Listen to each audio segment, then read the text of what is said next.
બરાબર, આપણું જે પેપર 17 છે સમગ્ર લક્ષી અર્થશાસ્ત્ર એ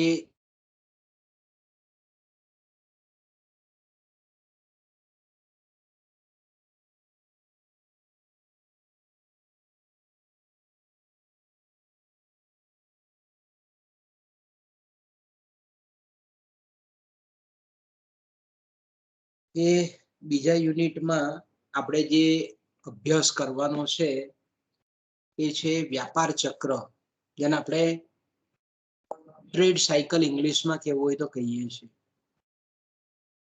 તો તમે અહીંયા સ્ક્રીન પર જોઈ શકો છો કે વ્યાપાર ચક્ર આ બે શબ્દોનો બનેલો એક આખો શબ્દ છે. તો કે એક બાજુ વ્યાપાર છે, વ્યાપાર વાણિજ્યિક પ્રવૃત્તિ છે. એ વ્યાપાર વાણિજ્યિક પ્રવૃત્તિ છે અર્થતંત્રના સામૂહિક પરિબળો છે.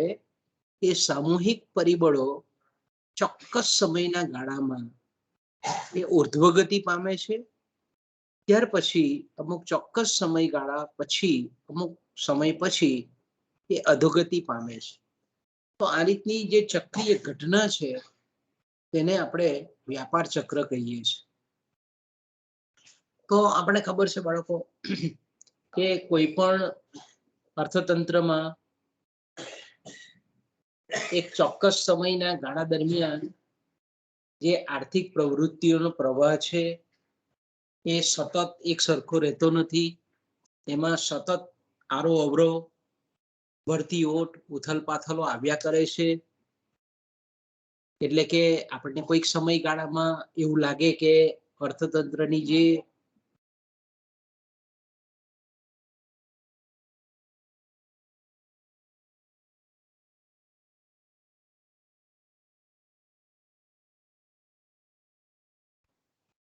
આપણને કેવું લાગે કે આપણને સતત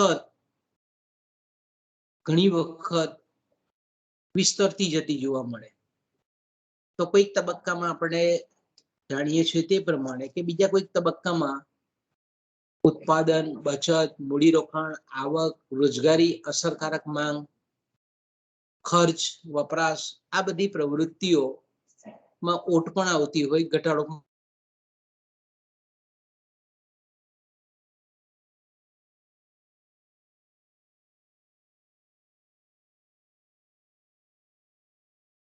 એ વ્યાપાર ચક્ર. એટલે આપણે એમ કહીએ કે સતત ભરતી અને ઓટના સ્વરૂપમાં દરિયાના મોજામાં આપણે કહીએ દરિયામાં જે રીતે ભરતી અને ઓટ અમુક ચોક્કસ સમયાંતરે આવતી હોય,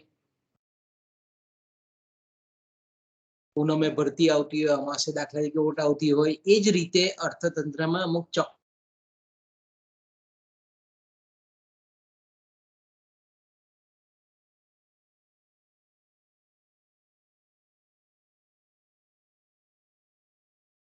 વ્યાપાર ચક્રનો અભ્યાસ ઘણા બધા અર્થશાસ્ત્રીઓએ કરેલો છે.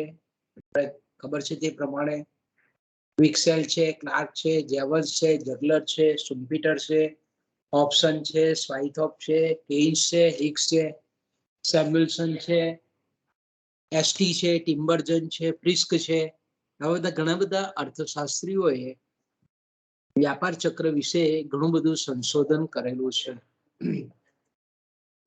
તો આપણે જાણીએ છીએ તે પ્રમાણે કે સામાન્ય રીતે આપણા ખાસ કરીને જે છેલ્લા 150-200 વર્ષથી 300 વર્ષથી જે મૂડીવાદ નો જે પ્રચાર અને પ્રસાર થયેલો છે એને પરિણામ સ્વરૂપે આપણે એમ કહીએ કે આર્થિક પ્રવૃત્તિઓમાં એક જાતની ચંચળતા, આર્થિક અસ્થિરતાઓ આપણને આવતી જોવા મળે છે. તો આપણે એમ કહીએ કે આવી જે આર્થિક પ્રવૃત્તિની જે ચંચળતા છે, અસ્થિરતા છે, તેને આપણે સામાન્ય રીતે આર્થિક પરિવર્તનો કહીએ છીએ. આર્થિક પરિવર્તનો જે છે તેને આપણે ઘણા બધા પ્રકારો આગળ ચર્ચા ઉપર છેલ્લી કરી ગયા છે કે પહેલા જે પ્રકાર છે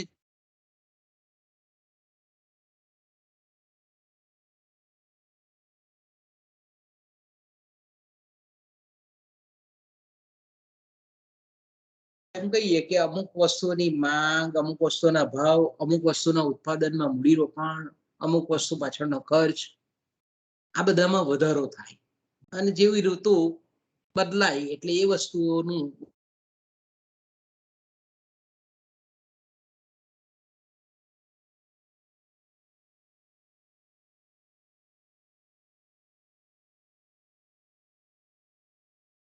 ઓકે. ત્યાર પછી આપણે એમ કહીએ કે બીજા પરિવર્તનોની પણ આપણે ચર્ચા લાસ્ટ પીરિયડમાં કરી ગયેલા હતા, જેને આપણે એક્સિડેન્ટલ ફેક્ટર્સ કહીએ છીએ.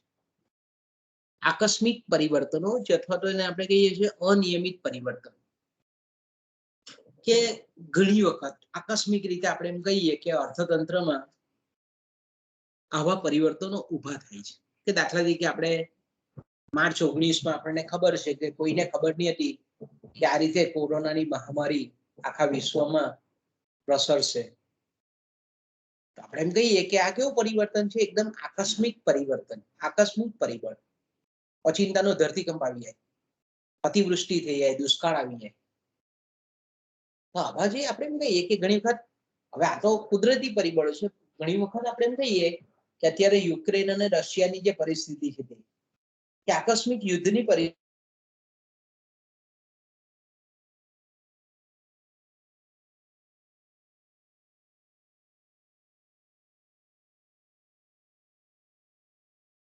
રાજકીય પરિસ્થિતિમાં બદલાવ આવે. કે દાખલા તરીકે આપણે એમ કહીએ કે લોકશાહી હોય ને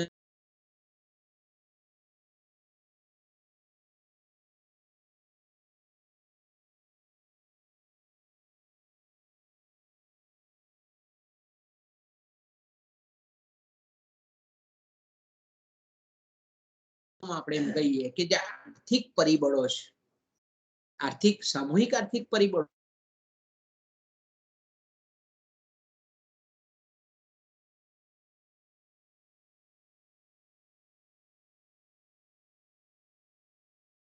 થતું જોવા મળે. તો આવા જે આપણે એમ કહીએ કે કુદરતી આપત્તિઓ છે, બંધારણીય ફેરફારો છે, મોટી મોટી હડતાલો છે, યુદ્ધ છે, આવા જે કંઈ પણ પરિવર્તનોને લીધે જે વ્યાપારિક ક્ષેત્ર પર જે અસર થાય,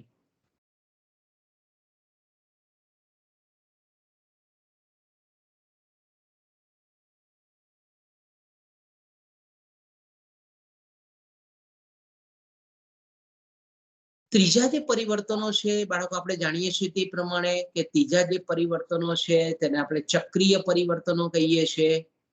અને ચક્રીય પરિવર્તનો એટલે આપણને ખબર છે જેને આપણે વ્યાપાર ચક્ર કહીએ છીએ.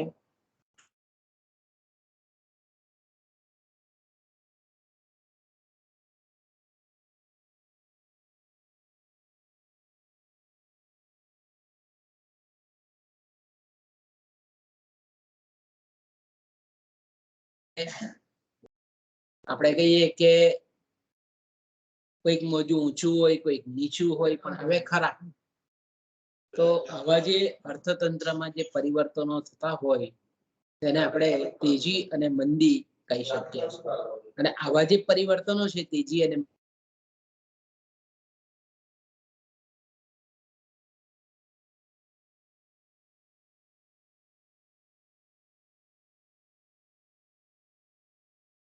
ઘણા અર્થશાસ્ત્રીઓએ ઘણા બધા અભ્યાસને અંતે એ પણ જોયું કે ઘણી વખત ખૂબ મોટા ગાળાના એટલે આપણે ખબર છે તે પ્રમાણે કે 50 વર્ષનું મોટું વ્યાપાર ચક્ર કે જે એક તરફનું વલણ બતાવે છે, જેને આપણે કઈ લાંબા ગાળાનું ચક્ર કહીએ છીએ. કે આની આપણે ચર્ચા લાસ્ટ પીરિયડમાં કરી ગયા છે.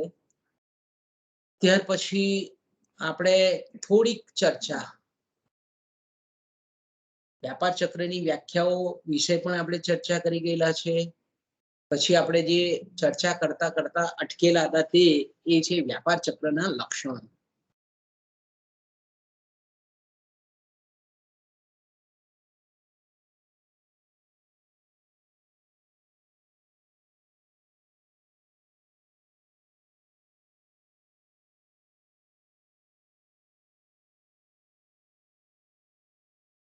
અર્થશાસ્ત્રીઓએ જે ચક્રીય ઘટના બનેલી છે એના આધારે આપણે એમ કહીએ કે ઘણા બધા અર્થશાસ્ત્રીઓએ એના લક્ષણો તારવેલા છે. બરાબર, એના લક્ષણો તારવેલા છે. દાખલા તરીકે આપણે એમ કહીએ કે એની પહેલું જે લક્ષણ છે તે સમકાલીન, કે ભાઈ વ્યાપાર ચક્ર જે છે તે કેવું છે? કન્ટેમ્પરરી છે, સમકાલીન છે. કારણ કે આપણે અર્થતંત્રના જે અલગ અલગ ક્ષેત્રો છે તે કેવા છે? એકબીજા પર આધારિત છે, પરસ્પર આધારિત ક્ષેત્રો.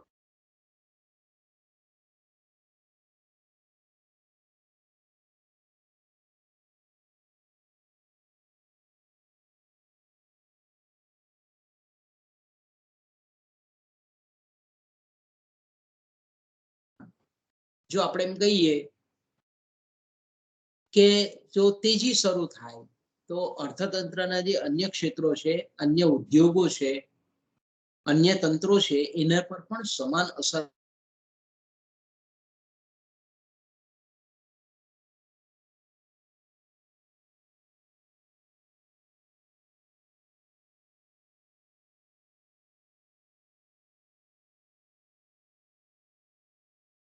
તેજી આવેલી હોય. કાપડ ઉદ્યોગમાં મૂડીરોકાણ વધે એટલે મશીનોની માંગ વધે, શ્રમિકોની માંગ વધે, આવક વધે, મશીનોનું ઉત્પાદન વધે, કાચા માલ સામાનની માંગ વધે. તો આપણે એમ કહીએ કે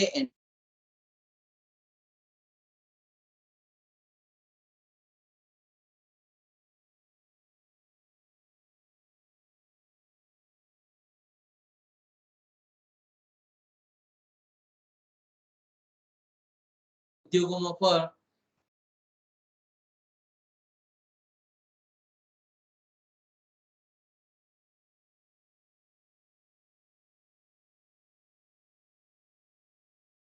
એટલે વ્યાપાર ચક્ર કેવું છે? સમકાલીન છે, એકાંગી નથી. બધા જ જે કંઈ પણ અર્થતંત્રના જે પેટા વિભાગો છે, પેટા તંત્રો છે, એમાં એક સમાન પ્રકારની આપણને લાક્ષણિકતા જોવા મળે. તો આવું થવાનું કારણ શું? બેઝિકલી એનું રીઝન શું? આવું કેમ થાય?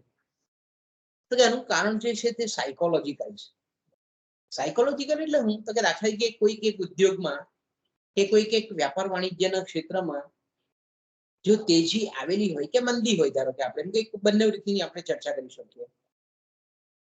તો તરત જ એક ઉદ્યોગમાં જો આપણે એમ કહીએ કે મંદી આવી એટલે આપણે એમ કહી શકીએ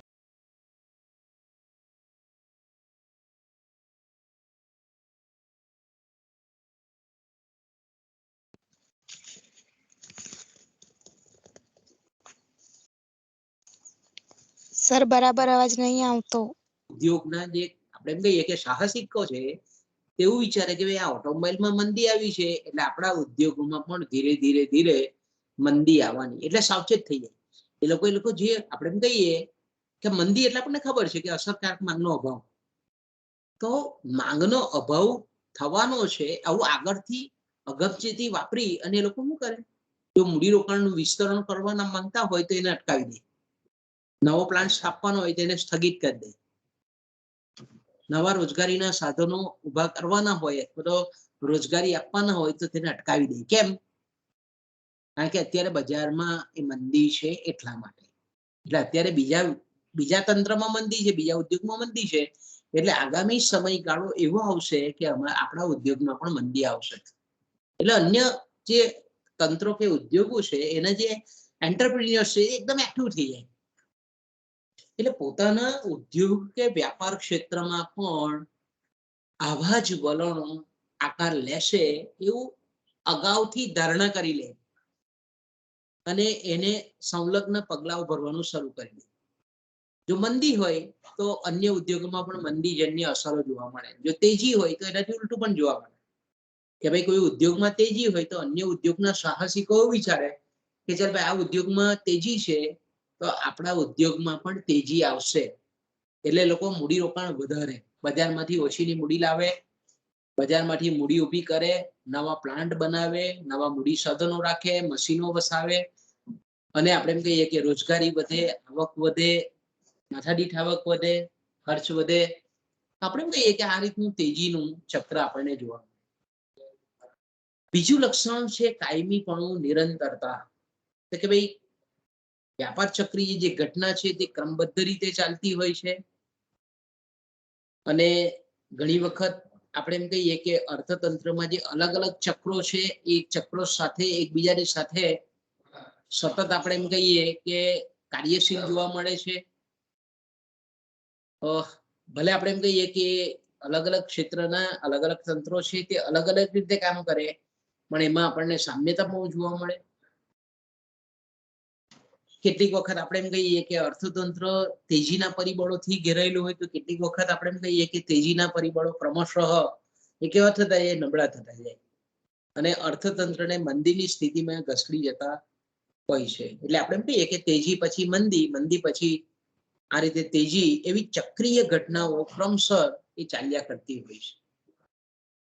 ઓકે, ત્રીજું લક્ષણ છે એ આપણને ખબર છે તે પ્રમાણે કે વ્યાપાર ચક્રની જે અસરો છે, વ્યાપાર ચક્રની જે ઘટના બને છે એની અસર એ અર્થતંત્રના વિભિન્ન ક્ષેત્ર પર અલગ અલગ રીતે પડતી હોય છે, અસમાન હોય છે ટૂંકમાં આપણે કહીએ તો. સામાન્ય રીતે આપણે એમ કહીએ કે અર્થતંત્રમાં જે ઉદ્ભવતી તેજી એટલે કે વિસ્તરણની અને મંદી એટલે કે સંકોચનની જે અસર છે એ અર્થતંત્રના તમામ ક્ષેત્રોમાં એક જ સરખી જોવા મળતી નથી. દરેક ઉદ્યોગો, દરેક તંત્રમાં, દરેક ક્ષેત્રમાં એની અસર કેવી જોવા મળે? અસમાન જોવા મળે. દાખલા તરીકે જે હાઈલી મૂડી પ્રચુર ઉદ્યોગો છે, જે મૂડીગત ઉદ્યોગો છે, દાખલા તરીકે આપણે એમ કહીએ કે કન્સ્ટ્રક્શન ઇન્ડસ્ટ્રી છે, બાંધકામ ઉદ્યોગ છે. એ જ રીતે આપણે એમ કહીએ કે વાહન બનાવવાના ઉદ્યોગ છે મોટા મોટા, ખાણ ખનીજ ના જે કઈ પણ ઇન્ડસ્ટ્રી છે, ઉદ્યોગો છે, માઇન્સ છે, તે ઇજનેરી ઉદ્યોગો મોટા મોટા, પછી મેટલરી એટલે ધાતુઓનું ઉત્પાદન કરતા ઉદ્યોગો છે, મોટર કાર છે, ટ્રક છે, ટ્રેનના ડબ્બા છે, આવા બનાવતા જે ઉદ્યોગો છે તે, લોખંડ ઉદ્યોગ, પોલાદ ઉદ્યોગ, એલ્યુમિનિયમ ઉદ્યોગ, તાંબા ઉદ્યોગ, પછી આપણે સ્કૂટર છે, મોટરસાયકલ છે. આવા આપણે એમ કહીએ કે આવા જે ઉદ્યોગો છે, આવા ઉદ્યોગોમાં વ્યાપાર ચક્રની અસરો આપણને ગાઢ રીતે પડતી જોવા મળે છે, વ્યાપક પ્રમાણમાં ફેલાયેલી જોવા મળે. એનાથી ઉલટું વ્યાપાર ચક્રની અસર જે ઉપભોક્તા વસ્તુઓ છે, ઉપભોક્તા એટલે આપણે એમ કહીએ કે ગ્રાહકો મોટે ભાગે પોતાના રોજિંદા જીવનમાં વાપરતા જે વસ્તુઓ છે એ ઉપભોગ્ય વસ્તુઓ, ઉપભોક્તા વસ્તુઓના ઉદ્યોગોમાં વ્યાપાર ચક્રની અસર કમ્પેરેટિવલી જો તુલનાત્મક રીતે આપણે એમ કહીએ કે મૂડીગત ઉદ્યોગો કરતા ઓછી જોવા મળે છે. કારણ કે આપણે આવશ્યક વસ્તુઓ છે, દાખલા કે કાપડ છે તો કાપડ એક એવી કે આવશ્યક વસ્તુ છે, તો કાપડ જે છે વ્યાપાર ચક્ર તેજી મંદીની અસર કાપડની ખરીદી પર ઓછી થાય. શાકભાજી છે,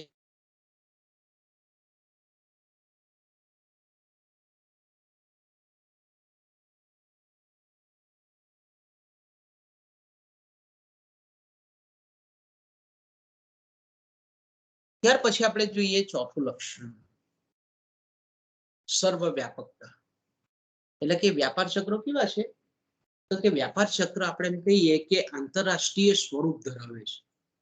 એટલે સામાન્ય રીતે આપણે જાણીએ છીએ તે પ્રમાણે કે અત્યારે કોઈ પણ વિશ્વના કોઈ પણ દેશ હોય, એ અલ્પ વિકસિત હોય, વિકાસશીલ હોય કે વિકસિત હોય, એ પૂર્ણપણે આપણે એમ કહીએ કે આત્મનિર્ભર નથી, સ્વાવલંબી નથી. આપણે એમ કહીએ કે આંતરરાષ્ટ્રીય વેપારથી એ જોડાયેલા હોય. એટલે આપણે એમ કહી શકીએ કે એક દેશમાં જે શરૂ થયેલી જે વ્યાપાર ચક્રીય ઘટનાની જે અસર છે, એ ક્રમશઃ, કારણ કે આંતર પ્રાદેશિક વેપારથી આંતરરાષ્ટ્રીય વેપારથી જોડાયેલા છે, એટલે ક્રમશઃ અન્ય દેશો પર પણ એની અસર આપણને પ્રસરતી જોવા મળે. કારણ કે આપણે જોઈએ છીએ તે પ્રમાણે કે દાખલા તરીકે આપણે એમ કહીએ કે અમેરિકામાં મંદી આવી, એટલે અમેરિકામાં મંદી શબ્દ આવે એટલે શું થાય?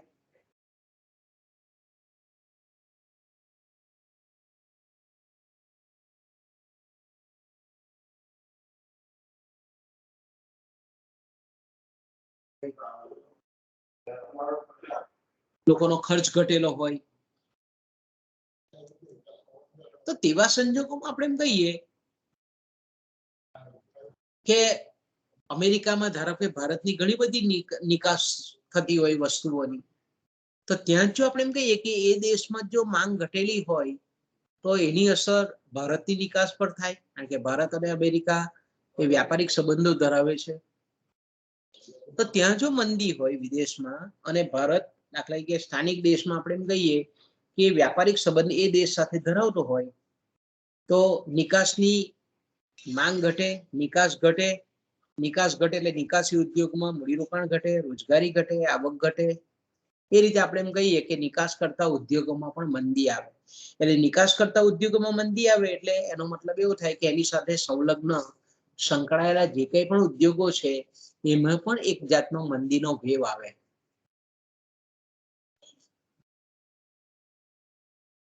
એટલે આપણે એમ કહીએ ને કે વ્યાપાર ચક્ર કેવું છે, એક જાતનું ચેપી રોગ જેવું છે, કે ભાઈ એક ને અસર થાય એટલે એનો ચેપ એ બીજા ને પણ લાગે ને લાગે. અને આપણી પાસે વિશ્વના એવા આર્થિક ઐતિહાસિક દાખલાઓ છે કે 1929માં જે મહામંદી આવેલી અમેરિકામાં, અને મહામંદીની અસર વિશ્વના તમામ દેશો પર થયેલી હતી, અને આખા વિશ્વવ્યાપી મંદી આપણને થતી જોવા મળે છે. તો આવી જે ચક્રીય ઘટનાઓ છે, તેનું સ્વરૂપ કેવું છે? સર્વવ્યાપક છે, આંતરરાષ્ટ્રીય સ્વરૂપ ધરાવે છે. એ જ રીતે આપણે અહીંયા કોઈ દેશના અંદરના રાજ્યો વિશે પણ એવું વિચારી શકીએ કે એનું સ્વરૂપ, કે ભાઈ એક રાજ્યમાં મંદી આવેલી હોય તો એની અસર જો કહીએ કે રાજ્ય વચ્ચેનો જે આંતર પ્રાદેશિક વેપાર જો વધારે ગાઢ રીતે, તીવ્ર રીતે જોડાયેલો હોય, તો તેવા સંજોગોમાં બીજા રાજ્યમાં પણ એની અસર થાય ને થાય. કે પાંચમી જો લક્ષણ છે એનું વ્યાપાર ચક્રનું, એ છે નિયમિતતા. તો કે વિશ્વના દેશોનો આર્થિક ઇતિહાસ એ બાબતની સાક્ષી છે, આપે છે કે વ્યાપાર ચક્રની જે ઘટના છે તે કેવી છે? નિયમિત રીતે ચાલતી ઘટના છે. નિયમિત રીતે અર્થતંત્રમાં ચાલ્યા જ કરે. અન્ય આર્થિક પરિવર્તનો કરતા વ્યાપાર ચક્ર આને લીધે જુદું પડે છે. તો કે ભાઈ એક ચોક્કસ સમયગાળા દરમિયાન આપણે એમ કહીએ કે અર્થતંત્રમાં ઘણી વખત તેજીના વલણો જોવા મળતા હોય, તો તે પછીના ચોક્કસ સમયમાં મંદીના વલણો જોવા મળે જ. એટલે આપણે એમ કહીએ કે તેજી પછી અવરોહ, ઓટ, પછી મંદી પછી પુનઃ સુધારણા પછી વિસ્તરણ, અને વિસ્તરણ પછી તેજી.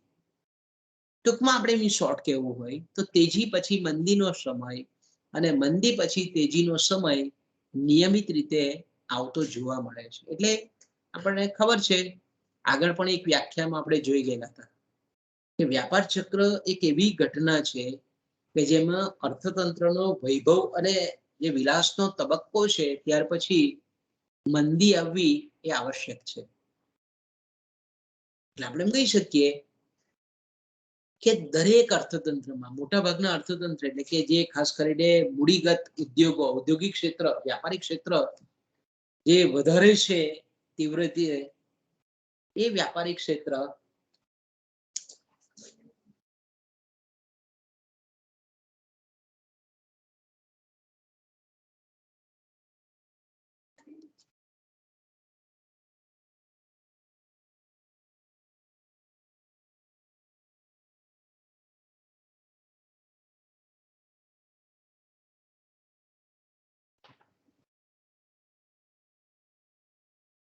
એટલે આપણે એમ કહીએ કે વિશ્વના દેશોનો જે આર્થિક ઇતિહાસ છે એ પણ એક જાતની આપણે એમ કહીએ કે સાબિતી આપે છે, સાક્ષી આપે છે કે વ્યાપાર ચક્રની જે ઘટનાઓ છે તે એક નિયમિત સ્વરૂપમાં ચાલતી ઘટનાઓ છે. હા, કદાચ એવું બને કે ભાઈ વ્યાપાર ચક્રના જે અલગ અલગ તબક્કાઓ છે, પાસાઓ છે, એનો કદાચ સમયગાળો અલગ અલગ હોઈ શકે, પણ તેનો જે એ પાસા કે તબક્કા છે એનો જે ક્રમ છે એમાં ચોક્કસ પ્રકારની નિયમિતતા આપણને જોવા મળે છે. એટલે આપણને ખબર છે તે પ્રમાણે કે તેજી પછી અવરોહ આવે, ઓટ આવે, અને ઓટ થોડાક જ સમયમાં આપણે એમ કહીએ કે મંદીમાં પરિણમે, અને મંદી છે તે સુધારણા, પુનઃ સુધારણા ને જન્મ આપે, અને સુધારણા અર્થતંત્રને પાછી તેજી તરફ ધકેલે. એટલે આપણે એમ કહીએ કે એક સાયક્લિક સ્વરૂપમાં, ચક્રીય સ્વરૂપમાં આ નિયમિત રીતે ચાલતી ઘટનાઓ છે. એટલે તમે આપણે જોઈએ તમારે આ મેં કીધું તેમ જો અહીંયા તમે જોઈ શકો છો કે આ જે પહેલું સ્ક્રીન પર બતાવેલું જે તમને આ વ્યાપાર ચક્ર છે, તો આપણે એમ કહીએ કે આ તેજી છે, તેજી પછી અવરોહ છે, અવરોહ છે પછી મંદી છે, મંદી છે પછી રિકવરી એટલે કે પુનઃ સુધારણા, પુનઃ સુધારણા પછી વિસ્તરણ અને તેજી. આ રીતે આપણે એમ કહીએ કે એક સતત એક નિયમિત પ્રમાણે આવે છે. હા, પણ મેં કીધું તેમ કે કદાચ આનો સમયગાળો ઓછો વધતો હોઈ શકે, પણ આકાર સામ્ય આપણને જોવા મળે. ચોક્કસ પ્રકારના આકારમાં એ આપણને નિયમિત સ્વરૂપમાં આવતું જોવા મળે. ઓકે, ત્યાર પછી આપણે એમ કહીએ કે છઠ્ઠું જે એનું લક્ષણ છે એ છે મંદી કરતા તેજીનો તબક્કો લાંબો હોય છે. એનો મતલબ એવો થાય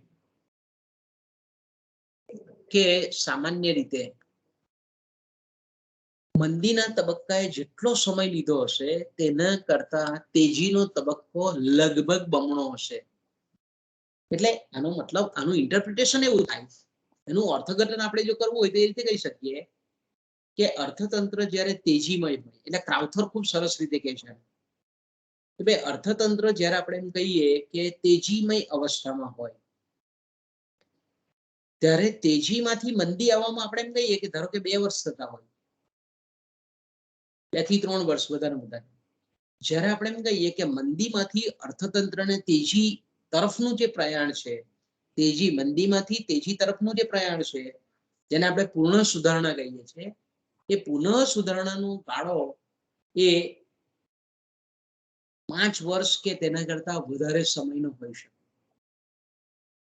એટલે આપણે એમ કહીએ કે તેજીમાંથી અર્થતંત્ર મંદીમાં તરત આવી જાય, પણ મંદીમાંથી તેજીમાં એને જો લઈ જવું હોય તો પેલા કરતા બમણો સમય લાગે. તેજીમાંથી મંદીમાં આવતા જો 2 વર્ષનો સમયગાળો લાગે, તો મંદીમાંથી તેજીમાં પુનઃ તેજી તરફ જો પુનઃ સુધારણા કરીને અર્થતંત્રને ઉપર તરફ લઈ જવું હોય તો ઓછામાં ઓછા 4 થી 5 વર્ષનો સમયગાળો લાગે. એટલે ટૂંકમાં આપણે એમ કહીએ કે વ્યાપાર ચક્રમાં તેજીથી મંદી તરફની ગતિ ઘણી ઝડપી હોય, સસલા જેવી હોય, જ્યારે મંદીથી તેજી તરફનું પ્રયાણ કેવું હોય, કાચબા જેવું હોય. એટલે તેજીની પરિસ્થિતિને મંદીની બ્રેક તરત લાગી જાય. કે દાખલા તરીકે અત્યારે આપણે જોઈએ કે અત્યારની પરિસ્થિતિને આપણે તમે વિચાર કરો કે હમણાંની પરિસ્થિતિ આપણે કોરોનાની મહામારીને લીધે દરેક અર્થતંત્રો ધીરે ધીરે ધીરે ધીરે પૂર્ણ સુધારણાથી ધીરે ધીરે તેજીમય વાતાવરણમાં આવતા હતા. ઓચિંતાનું આપણે જોઈએ છે કે અત્યારે જે આંતરરાષ્ટ્રીય સ્તરે જે અલગ અલગ દેશો વચ્ચેની યુદ્ધની પરિસ્થિતિ છે, આપણે એમ કહીએ કે તેજી પર તરત બ્રેક લાગી જાય. તેજીની પરિસ્થિતિ પર બ્રેક લાગીને અર્થતંત્ર પાછું ઉર્ધ્વ દિશા, આપણે કહીએ કે અધોગતિ દિશામાં પ્રયાણ કરે. ઓકે, ત્યાર પછી આપણે વ્યાપાર ચક્રનું જે 7મું લક્ષણ છે કે ક્યારે પણ બે કે તેનાથી વધારે વ્યાપાર ચક્રો બરાબર એક સરખા હોતા નથી. એટલે આપણે એમ કહીએ કે બે વ્યાપાર ચક્રો એટલે ઘણી વખત એવું બી હોય કે એક જ દેશના બે અલગ અલગ સમયગાળાના વ્યાપાર ચક્રો હોય, ત્યાં તો આપણે એમ કહીએ કે બે અલગ અલગ દેશના જે વ્યાપાર ચક્રો છે તે એની જો આપણે કમ્પેરેટિવ સ્ટડી કરીએ તો આપણને ખબર પડે કે ભાઈ બે વ્યાપાર ચક્રો છે તે વિગતોમાં એકબીજાથી જુદા પડે છે. હા, પણ આપણે એમ કહીએ કે ભલે જુદા પડે પણ એનું જે આકાર સામ્ય છે, એની જે પેટર્ન છે, એમાં આપણને ચોક્કસપણે સરખાપણું જોવા મળે છે. એટલે એનો મતલબ શું થાય? આપણે એમ કહીએ વિગતોમાં એકબીજાથી જુદા પડે છે એટલે કે કોઈ વ્યાપાર ચક્રમાં ઓટ ઝડપથી મંદીમાં પડી જાય. એટલે દાખલા તરીકે આપણે એમ કહીએ કે અર્થતંત્રમાં તેજીમાંથી ઓટ છે એને ધારો કે 1 વર્ષનો ગાળો લાગ્યો, પણ ઓઠમાંથી મંદીમાં આવતા એને ખાલી 2 મહિનાનો સમયગાળો લાગે. તો કોઈક વ્યાપાર ચક્રમાં આપણને એવું જોવા મળે કે તેજીમાંથી ઓટ આવે અને ઓટમાંથી મંદી આવતા 2 વર્ષનો ગાળો બી નીકળી જાય. 2 મહિનાનો પણ જોવા મળે અને 2 વર્ષનો પણ જોવા મળે. બીજું આપણે એમ કહીએ કે બે વ્યાપાર ચક્રો છે તે તમામ વિગતોમાં, તમામ ડિટેલ્સમાં આપણે એમ કહીએ કે એકબીજાને મળતા આવતા નથી. તો એનો મતલબ શું થાય? તો એનો મતલબ તમે આ આકૃતિમાં જોઈ શકો છો. બરાબર, હું તમને આ બતાવું આકૃતિ, એમાં તમે જોઈ શકો છો કે કોઈકમાં આપણે એમ કહીએ કે આ દાખલા તરીકે સમતુલ પરિસ્થિતિ છે. આ PM જે રેખા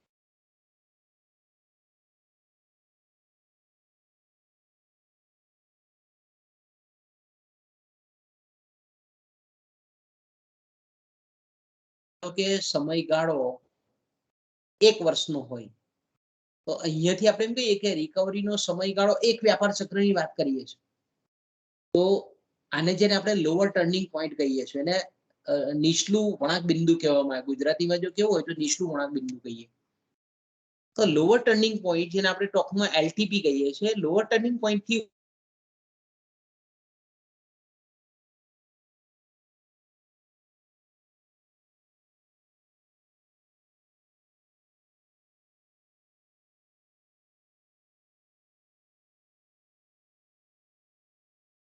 પુનઃ સુધારણાનું 2 વર્ષનું પણ હોઈ શકે. આ જ વસ્તુ આપણે એમ કહીએ કે કોઈક બીજા સમયગાળાના વ્યાપાર ચક્રમાં એ જુદું પણ હોય. અહીંયા 6 મહિનાનો સમયગાળો પણ હોય. એક વ્યાપાર ચક્રમાં જે કંઈ પણ આર્થિક પરિમાણો છે એની તીવ્રતા, એની ગહનતા એ બીજા વ્યાપાર ચક્ર કરતા કદાચ અલગ પણ હોઈ શકે, સમયગાળો પણ અલગ હોઈ શકે.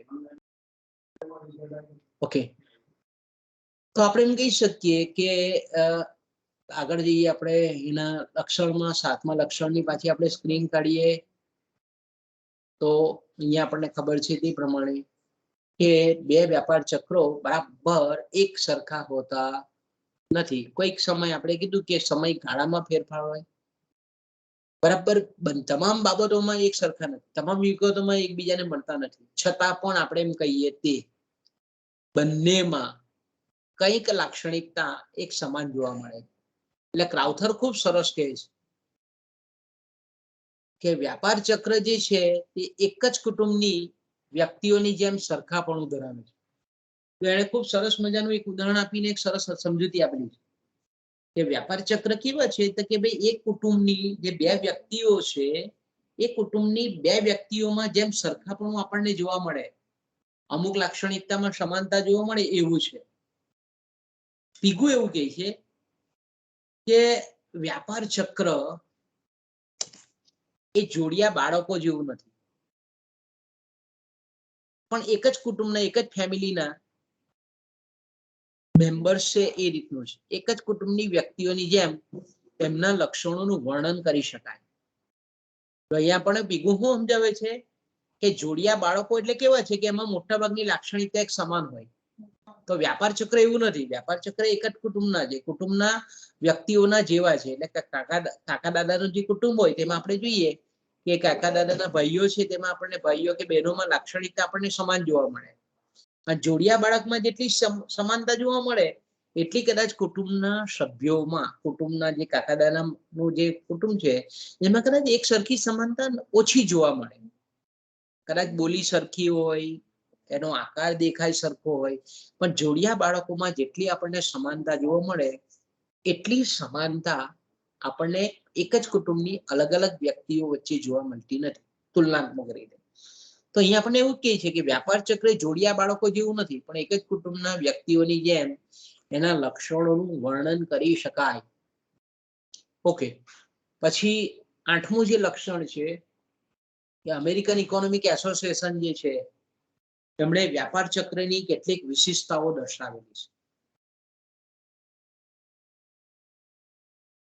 અમેરિકન ઇકોનોમિક એસોસિએશન એવું કહે છે કે વ્યાપાર ચક્રની જે સ્થિતિ છે એમાં રોજગારીના અને ઉત્પાદનના કદ પ્રમાણે જ નાણાંની માંગ અને ચલણવેગમાં ફેરફાર થતો જોવા મળે છે. તો અહીંયા આપણને એમ કહે છે, સરસ રીતે કહે છે, વ્યાપાર ચક્રની સ્થિતિમાં રોજગારી અને ઉત્પાદનના કદ પ્રમાણે જ નાણાંની માંગ અને ચલણવેગમાં ફેરફાર થાય છે. એનો મતલબ એવો થાય કે તેજીની પરિસ્થિતિ હોય અર્થતંત્રમાં, એટલે કે આર્થિક પ્રવૃત્તિનું જે વિસ્તરણ હોય, તો તેવા સંજોગોમાં આપણે એમ કહીએ કે ઉત્પાદન વધે, રોજગારી વધે, આવક વધે, તો પરિણામ સ્વરૂપ આપણે જોઈ શકીએ છીએ કે નાણાંની માંગ પણ વધે અને ચલણવેગ પણ વધે. ઓકે, પછી છે આપણે એમ કહીએ કે વ્યાપાર ચક્રની ખેતી ક્ષેત્રના ઉત્પાદન પર બહુ મોટી અસર થતી નથી. કારણ કે આપણે જાણીએ છીએ તે પ્રમાણે કે એક સમય એવો હતો 17મી સદી 16મી સદીનો કે એમાં વિશ્વના તમામ દેશો એનું જે આપણે એમ કહીએ કે આર્થિક પ્રવૃત્તિનું મુખ્ય ક્ષેત્ર એ કૃષિ ક્ષેત્ર હતું. ત્યારે આપણે જોઈ શકીએ છીએ કે બહુ આવું જ્યારે આર્થિક પ્રવૃત્તિનું મુખ્ય ક્ષેત્ર કૃષિ ક્ષેત્ર હોય ત્યાં આપણને આવી તેજી મંદી ઓછી જોવા મળે. કારણ કે કૃષિ ક્ષેત્ર જે છે તે કુદરત પર આધારિત હોય અને ઘણી વખત આપણે જોઈએ છીએ વાસ્તવિક જગતમાં કે કૃષિ ક્ષેત્રમાં ભલે ઓછું ઉત્પાદન થયેલું હોય પણ એના ભાવ ઘણી વખત ખેડૂતોને વધારે મળતા હોય. અને ઘણી વખત આપણે જાણીએ છીએ તે પ્રમાણે કે ઉત્પાદન વધારવા માટે ખાસ કોઈ પ્રોત્સાહન કૃષિ ક્ષેત્રમાં રહેતું નથી. કારણ કે એવું નથી કે વધારે ઉત્પાદન તો વધારે ભાવ મળે. ઘણી વખત આપણે એમ કહીએ કે ઓછા ઉત્પાદને પણ વધારે ભાવ મળે છે. જ્યારે ઔદ્યોગિક ક્ષેત્ર એવું છે કે એમાં ભાવો વધતા ઉત્પાદન વધવાને ઉત્તેજન